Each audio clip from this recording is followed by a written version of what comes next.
कैसे हो? अच्छे हो? तो आज मैं आपके सामने फिर आई हूँ आपको हिंदी पढ़ाने के लिए। ऑनलाइन क्लासेस में आप सभी का स्वागत है। और हम हमारे दिन की शुरुआत कैसे करते हैं? ईश्वर को धन्यवाद देके, ईश्वर का स्मरण करके। सब अपनी आंखें बंद करेंगे, हाथ जोड़ेंगे और मैम के साथ दोहराएंगे। गुरुर्ब्रह्मा गुरुर्विष्णु गुरुर्देवो महेश्वराय गुरुर्साक्षात् परब्रह्म तस्मै श्री गुरुवे नमः। तो गुरु का कहना हमेशा माने, गुरु हमेशा सद्मार्ग में ले जाता है ना। इससे एक मुझे छोटी सी गुरु से रह के कहानी याद है। क्या होता है कि पहले आपको पता है ना कि आज के जैसे स्कूल नहीं होते थे। टीचर जो होता था गुरु होता था और वो एक आश्रमों में पढ़ाए जाते थे, शिक्षा वहाँ दी जाती थी। पहले की शिक्षा भी अलग होती थी, है ना।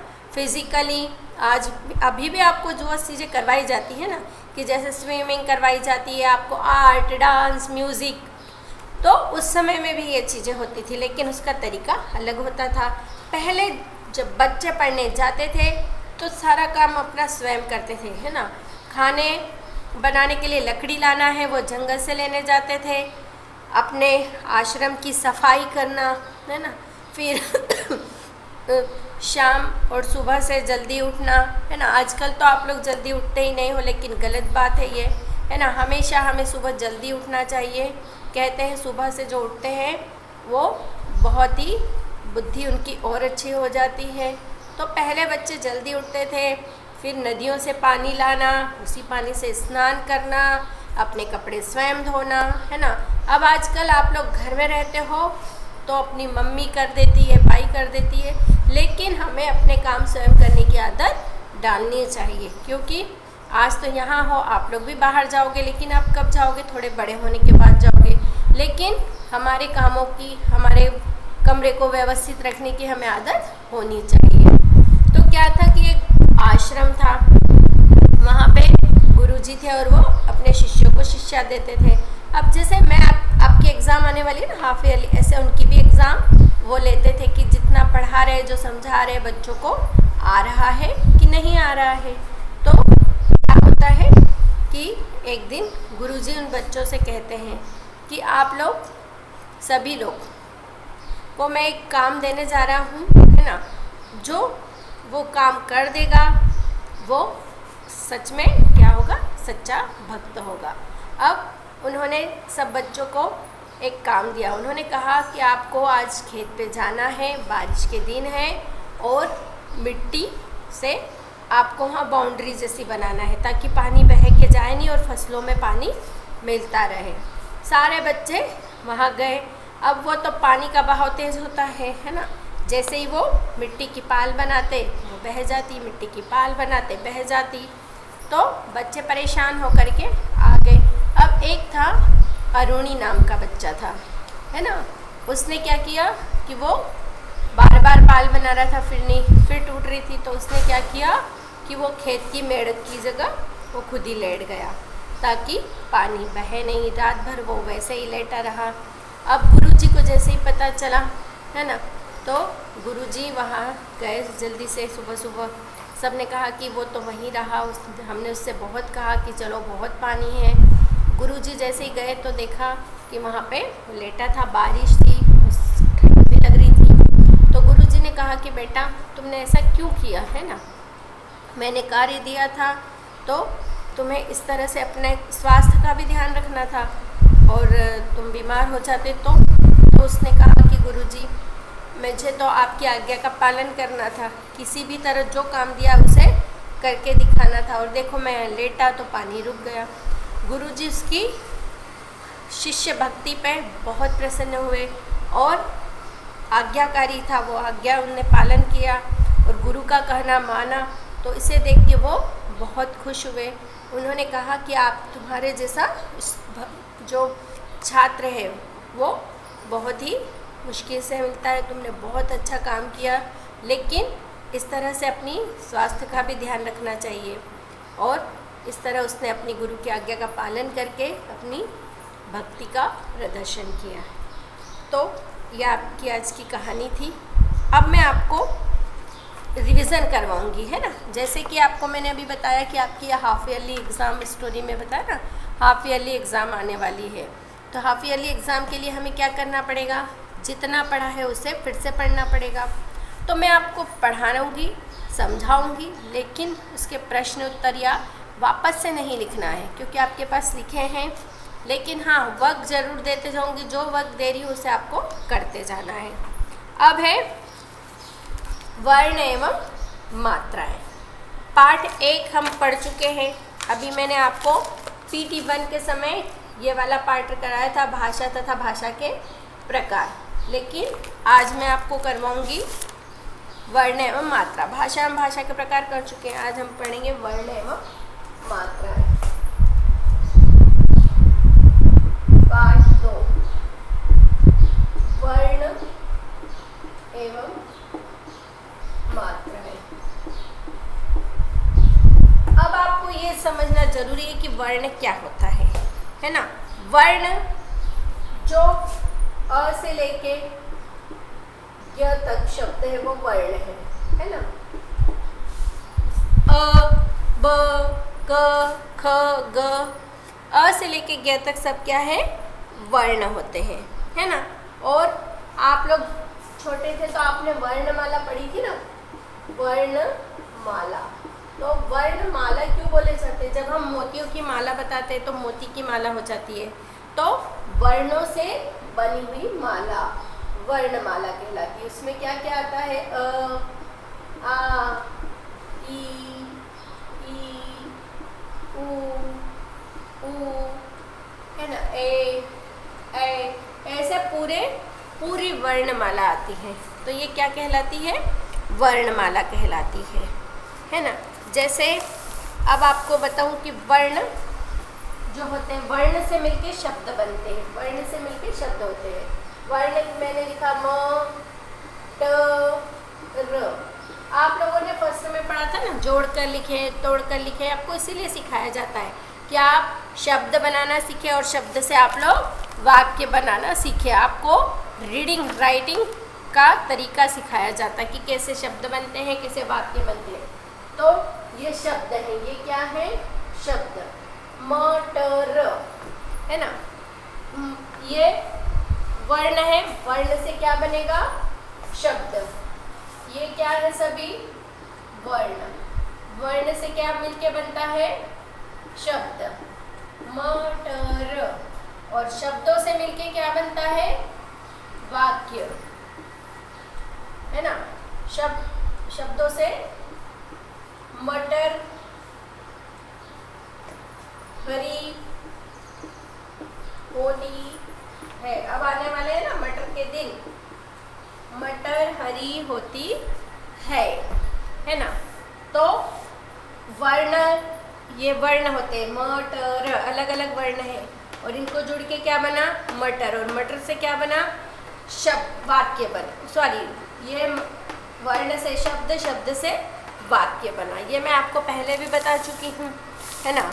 अब हम देखेंगे कि वर्णमाला को 2 भागों में बांटा गया है, स्वर और व्यंजन। अब स्वर क्या होता है, ध्यान से सुनने बेटा।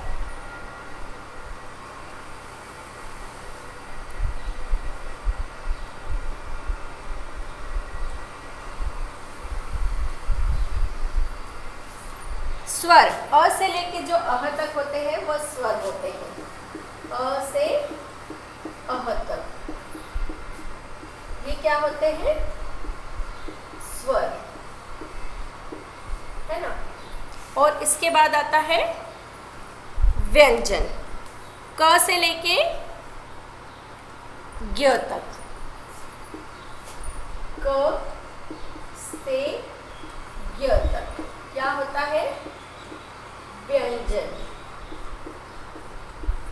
अब स्वर जो होते हैं वो हमारी मात्राएं बनाने के काम आते हैं। अ, आ, ई, उ, ए, ऐ, इनसे क्या होती है, मात्राएं बनती है और वाक्य बनते हैं। स्वर के बिना हम मात्राएं या वाक्य नहीं बना सकते। जैसे मैंने लिखा र, है ना, र क्या है, व्यंजन है, और व्यंजन और स्वर दोनों से मिलके ही वाक्य बन सकते हैं, है ना। बिना स्वर के व्यंजन का कोई भी वाक्य नहीं बना सकते, है ना। तो मैंने लिखा, एक व्यंजन लिया र, र में मैंने मात्रा जोड़ी आ, है ना। र में मैंने स्वर जोड़ा आ, तो आ रा म, है ना। तो ये व्यंजन है, इसमें स्वर जोड़ा और व्यंजन फिर जोड़ा तो क्या बन गया, राम। तो स्वर और व्यंजन से मिलके वाक्य बनते हैं। यह आपको समझ में आ गया होगा। अ जो है हर व्यंजन में जुड़ा हुआ है। अ की अपनी अलग से ध्वनि नहीं है, वो सब व्यंजन में, हर व्यंजन में जुड़ा है। जैसे क, ख, आपको सुनाई देता ना, हर उसके पीछे अ आता है। ग, घ, च, छ, तो इनके हर शब्द के पीछे क्या आ रहा है, अ आ रहा है ना। तो ये छोटी छोटी बातें हैं, लेकिन बहुत काम की है। इनके बिना लिखना पढ़ना हमें नहीं आ सकता। तो हमने देखा स्वर, व्यंजन देखा, अब हम देखेंगे अन्य वर्ण भी है। इसको बोलते हैं अयोगवाह। अयोगवाह, अयोगवाह, अयोगवाह में है अम और अह, है ना। अम और अह ये क्या होते हैं, अयोगवाह। ये संस्कृत में, इनका अधिकतर उपयोग संस्कृत में होता है, लेकिन जो संस्कृत से हमारे इसमें शब्द आ जाते हैं, जैसे अंगूर, है ना, फलतः, मूलतः, ठीक है। अब हम आएंगे संयुक्त व्यंजन। संयुक्त व्यंजन क्या है ये भी देखो आप ध्यान से।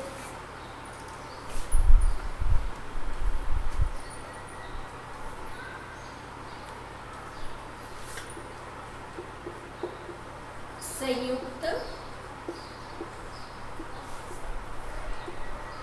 व्यंजन, संयुक्त व्यंजन। व्यंजन से आप समझ रहे होंगे कि व्यंजन क्या होता है ना। व्यंजन हमने पढ़ा है ना कि क से लेके ग तक व्यंजन होते हैं। अब संयुक्त व्यंजन समझते हो, संयुक्त ने दो व्यंजनों से जो मिलके शब्द बनता है वो संयुक्त व्यंजन होता है। समझ रहे हो ना, दो व्यंजनों से मिलके जो शब्द बनता है वो संयुक्त व्यंजन होता है। अब क्ष, त्र, य, श, है ना, श, त्र, य और एक श। अब ये किन से मिलके बना है, श जो बना है वो क और श से मिलके बना है। ये किससे बना है, क और श से मिलके बना है। क्या बना है, श। अब है त और र, त और र, ये किस, इनसे मिलके क्या बना है, त्र। क्या बना है, त्र। अब है ज और य, ज और य, इससे मिलके क्या बना है, ज्ञ। दो व्यंजनों से मिलके बनता है, दो संयुक्त ने दो चीजों का मिलन होना, है ना। तो और श्र और र से बना है श, ठीक है। तो सॉरी, ये वाला श्र है यहाँ पे और यहाँ पे ये वाला श है। तो ये हमें पता होना चाहिए कि किन व्यंजनों से मिलके ये बना है। अब द्वित्व व्यंजन। द्वित्व व्यंजन यानी एक ही व्यंजन की दो बार आवृत्ति होती है ना। संयुक्त व्यंजन आप समझ गए हो। अब है द्वित्व व्यंजन, जब एक ही व्यंजन की दो बार आवृत्ति होती है। जैसे कच्चा, क, च, चा, है ना। तो एक ही व्यंजन को दो बार बोला जाता है, कच्चा, है ना, लेकिन जल्दी बोला जाता है ना। और जुड़ जाती है। खट्टा, ये द्वित्व व्यंजन होते हैं। क्या होते हैं ये? द्वित्व। खट्टा। बच्चा, बिल्ली, बच्चा, बिल्ली। ठीक है, आया समझ में? इसके बाद होते हैं अनुस्वार और अनुनासिक, है ना। अनुस्वार क्या है और अनुनासिक क्या है, ये आप पहले भी देख चुके हैं, फिर से देखेंगे। जब आप ये समझते जाओगे और आप फिर से करोगे तो आपको जल्दी जल्दी सारी चीजें समझ में आने लगेगी। अनुस्वार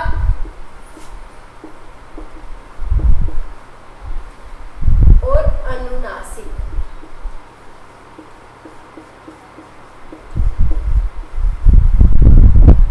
हाँ, अनुस्वार, अनुस्वार मीन्स बिंदी, जिसपे बिंदी लगी होती है वो अनुस्वार होता है। अनुस्वार, है ना।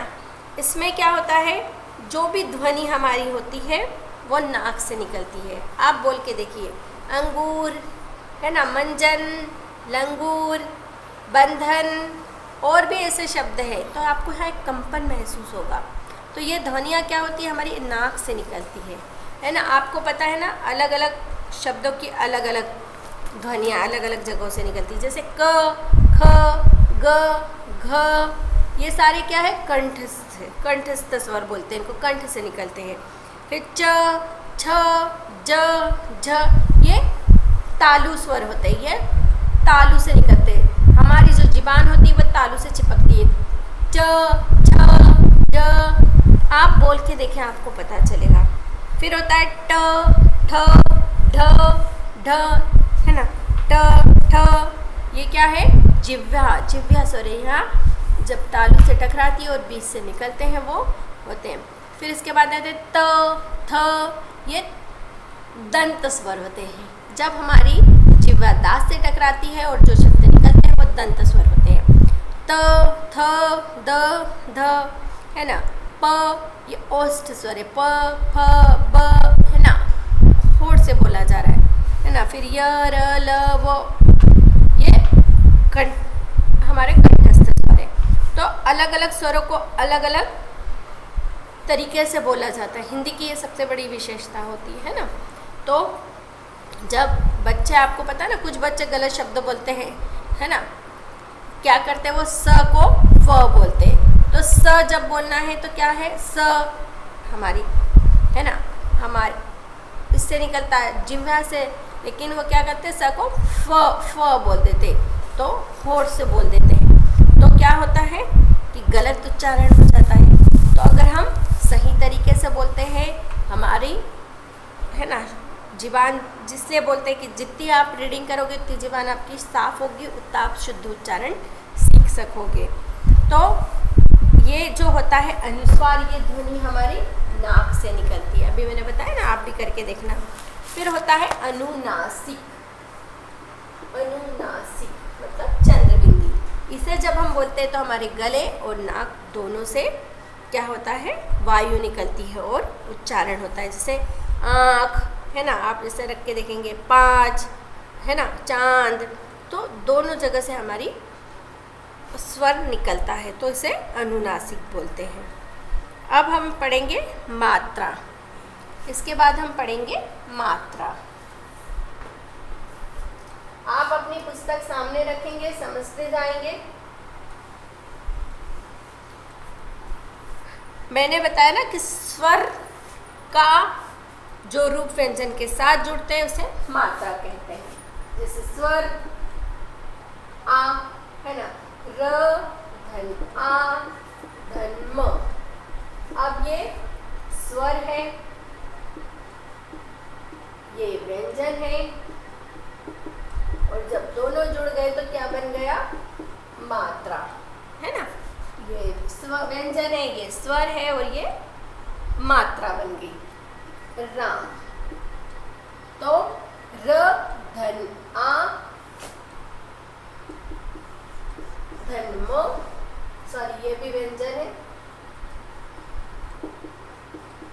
और ये क्या बन गई हमारी मात्रा। स्वर सॉरी व्यंजन, स्वर, व्यंजन, इनको जुड़ के क्या बना मात्रा। र धन आ धन म राम, है ना। अब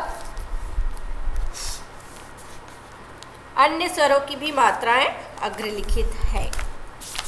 आपको पता है अ आ सबकी मात्राएं कैसी होती है ना। ये आ की मात्रा, ये छोटी की मात्रा, ये बड़ी की मात्रा, ये छोटा ऊ, ये बड़ा ऊ, है ना। ये आपको सबको पता है। अब हम इसकी एक्सरसाइज करेंगे।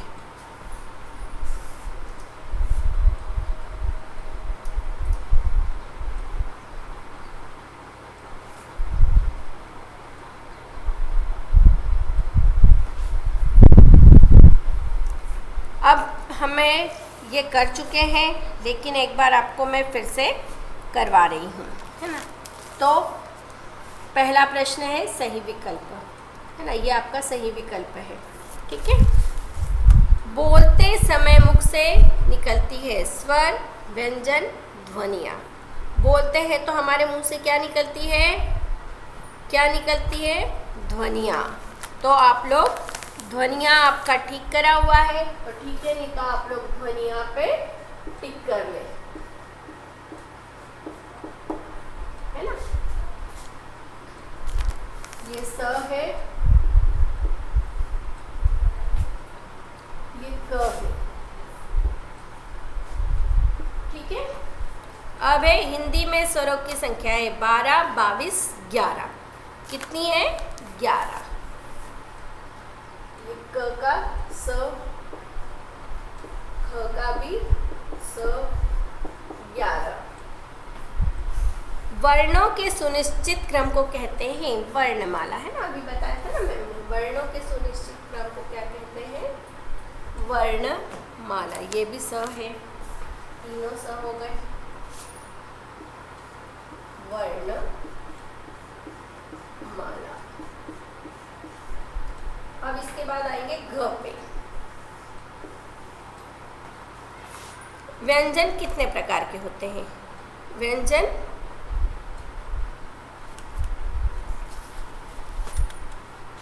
ये गलत है, इसमें 1, 2, 3 प्रकार के नहीं होते हैं।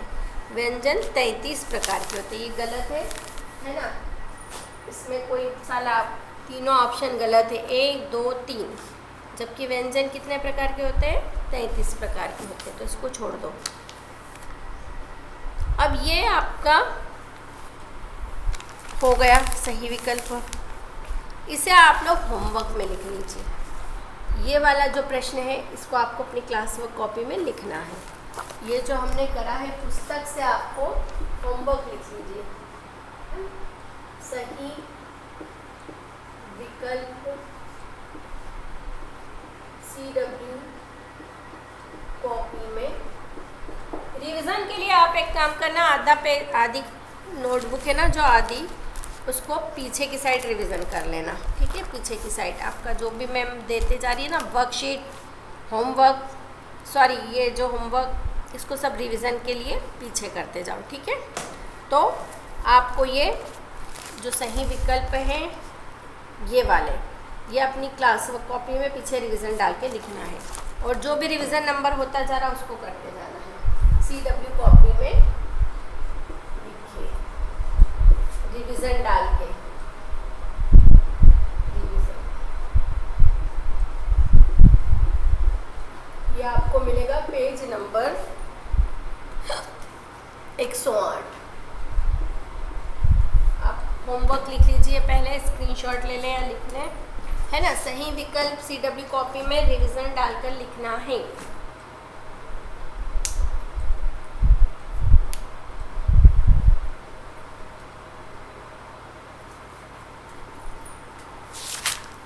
इसके बाद हम आ जाएंगे प्रश्न उत्तर पे। इसका स्क्रीनशॉट ले लीजिए आप लोग। होमवर्क करना ज़रूरी है ना, वरना आपका रिवीजन नहीं हो पाएगा, अच्छे से आप लोग पेपर नहीं दे पाओगे। ग्रामर भी बहुत सारा है अच्छे से, इसलिए ध्यान से करो। हाँ, पहला प्रश्न है वर्ण किसे कहते हैं। आप लोग अगर ये लिख रहे हैं तो लिख लें, पहले 2 मिनट हट जाती है।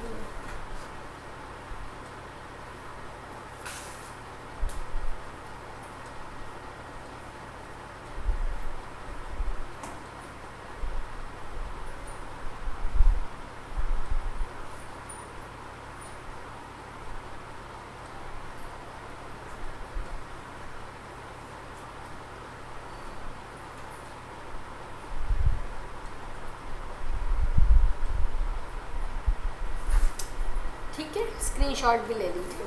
ये करना ज़रूरी है वरना आपका ही नंबर कमाएंगे, आपके लिए है ये रिवीजन। मैम का इसमें कोई नुकसान नहीं है, आपका ही नुकसान है ना। तो ये कंपलसरी है और मैं सबकी नोटबुक, सॉरी हाँ, हिंदी की नोटबुक में होमवर्क देखना चाहूँगी, है ना। अभी तो आप कभी स्कूल भेज रहे होंगे तो कोई बात नहीं, आप बाद में इसे कर लेना, है ना, लेकिन करना ज़रूर है। अब हम आएंगे प्रश्नोत्तर पे। वर्ण किसे कहते हैं, तो आपको मैं ओरल बता दूंगी, आपका सबका लिखा हुआ है अपनी बुक में, सिर्फ आप उसको चेक करते जाएंगे, है ना। मैं धीरे धीरे बोलूँगी, आप फिंगर रख के चेक करेंगे। वर्ण वह है जिसके टुकड़े नहीं किए जा सकते, जैसे अ, ई, उ, क, ठीक है। मात्रा किसे कहते हैं, स्वर का जो रूप व्यंजन के साथ जुड़ता है उसे मात्रा कहते हैं। स्वर का जो रूप व्यंजन के साथ जुड़ता है उसे मात्रा कहते हैं। आप लोग अपनी फिंगर रख के इसे मैच करते जाएंगे, ठीक है।